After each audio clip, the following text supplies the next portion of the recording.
ஐயனார் துணை சீரியல்ல அடுத்த வர எபிசோட்ல நம்ம வசந்த் இருந்துட்டு இனிமே அந்த குடும்பத்தில் இருக்கிறவங்கள நான் உயிரோட விடமாட்டேன் அப்படின்ற மாதிரி சொல்கிறாங்க.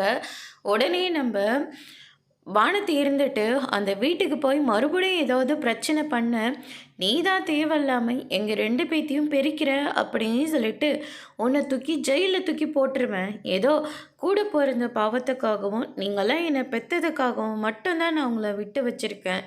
தேவையில்லாமல் மறுபடியும் அந்த குடும்பத்தில் இருக்கிறவங்கள ஏதாவது தொந்தரவு பண்ணுன்னு நினச்சிங்க, கண்டிப்பாக மொத்த பேரையும் தூக்கி ஜெயிலில் போட்டுருவேன் அப்படின்ற மாதிரி வந்து சொல்லிடுறாங்க.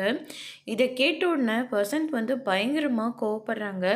அதுக்கு அடுத்து தான் வந்து பார்த்திங்கன்னா நம்ம வானத்தை இருந்துட்டு சேரனை பார்த்து தயவு செஞ்சு நீங்கள் சீக்கிரமாக கல்யாணம் பண்ணிக்கோங்க.